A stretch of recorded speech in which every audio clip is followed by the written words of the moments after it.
Paano kung mawalan kayo ng ngipin sa harap o yung tinatawag na front teeth? Relate dyan si Almira na noon ay hiyang-hiya raw ibuka ang kanyang bibig. Pero ngayon, abot tenga na raw muli ang kanyang ngiti. Ang kanyang sikreto, ang produktong ito nahulog daw ng langit. Ang ganda niya kasi tingnan, parang ang puti sa ngipin. Ang tawag dito, DIY o Do-It-Yourself False Teeth na kayang makagawa ng pustiso sa loob lang ng 10 minuto. At ang halaga, nasa 100 piso lang. What? For real? Pinagpraktisan ko ng pinagpraktisan at na-perfect ko naman siyang gawin. Pero paano ang matamis na pangakong killer smile? Pwede raw mauwi sa literal na nakamamatay ng ngiti.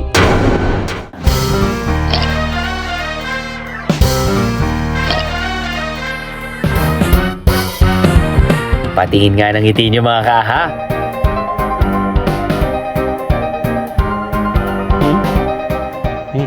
Teka, sumasakit na yung bibig ko kakagaya ng mga ngiti na nakikita ko White teeth. Okay, white teeth. Check. Ayos. Kompletong ngipin. Check na check.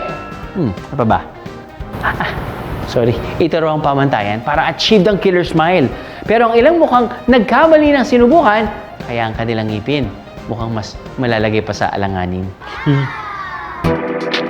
Ang produktong ito, pwede raw makagawa ng false teeth o pustiso ora mismo. Nako! Ingat-ingat sa mga budol sa online world mga kaaha. Meet Almira. Sa likod ng kanyang matamis na ngiti, nagkukubli ang mapait na nakaraan. Taong 2017 kasi nang kanyang ipinabunot ang isang ngipin niya sa harapan dahil sa labis na pagkirot.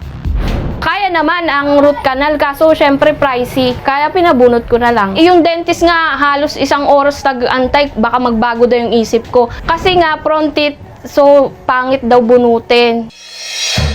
Fast forward to 2023, nakita niya ang produktong ito online. Ang DIY o Do-It-Yourself False Teeth. Ang matamis na pangako nito, peking ngipin sa loob ng 10 minuto. Pinapanood ko siya kung paano gawin. Hanggang sa pinagpraktisan ko ng pinagpraktisan at na-perfect ko naman siyang gawin. Ayun, ginamit ko muna pansamantala. Sino nga bang hindi mabubudol dito? Nasa mahigit 5,000 kasi ang presyo ng pagpapagawa ng pustiso.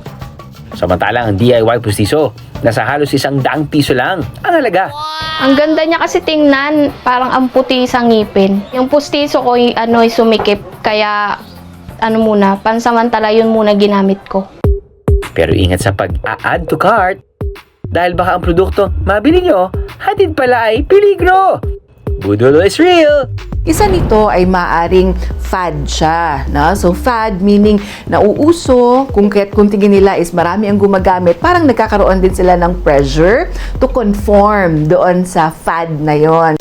Ipinasuri namin ang DIY false teeth sa isang dentista na ginagamit ang social media para makapagbahagi ng tamang impormasyon sa pangangalaga ng ngipin. It's none other than Dr. Miggy Medina. Hindi ko po ina-advise na mag-DIY tayo. First of all, tingnan ko yung label niya.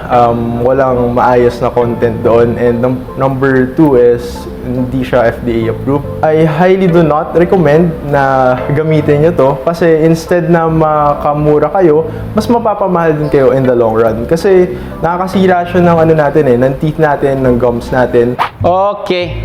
Arms sideward. Come on. Yan. Okay. Very good. Grabe, ang hirap naman talagang kumiti, no?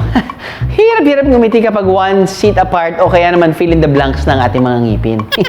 Pero sa mga problemang yan, may solusyon naman lagi dyan. At hindi yan basta-basta nakikita online, ha? Ang the best na gawin, kumonsulta sa mga dentista. Pwede tayo mag-fixed bridge, pwede tayo mag-implant, and pwede din tayo mag-removable dentures. Ang dentures o pustiso ay idinisenyo sa sukat ng taong gagamit para swak na swak ito. Kadalasang gawa ito sa resin o plastic para gayahin ang itsura ng ating natural teeth. Kapag naalagaan ito ng maayos, pwede itong tumagal hanggang 8 taon. Ito naman si Aileen, present din daw siya kung ang usapan absent ng ngipin. Wala na kasi ang 4 ng ngipin niya sa harapan. Pero don't worry, dahil sa AHA, laging may solusyon. Basta na po natin yung cleaning. nakita ko sa case natin, pwede ngang i-bridge yung sa may likod natin. Kaso ang marirecommend ako sa inyo po is yung dentures lang, ordinary dentures po. Tama ba yung magdamag, ibababad siya sa tubig? Yes po. Actually, sa paglinis ng pustiso, recommended po if wala po tayo nung panglinis talaga, pwede po yung dishwashing soap. Tapos, ano nyo siya, parang nadaan nyo ng water and that, tapos irarob nyo lang po siya para malinis. Huwag pong gagamitan ng toothbrush at toothpaste. Kasi po, kapag ginamitan nyo nun, magagasgas yung dentures. Marami akong natutunan, lalo na about sa cleaning ng pustiso dahil ngayon ko lang din niya narinig. Kung susundin ni Eileen ang payo ni Doc Miggy, ang ngiti ni Eileen can go from this to this.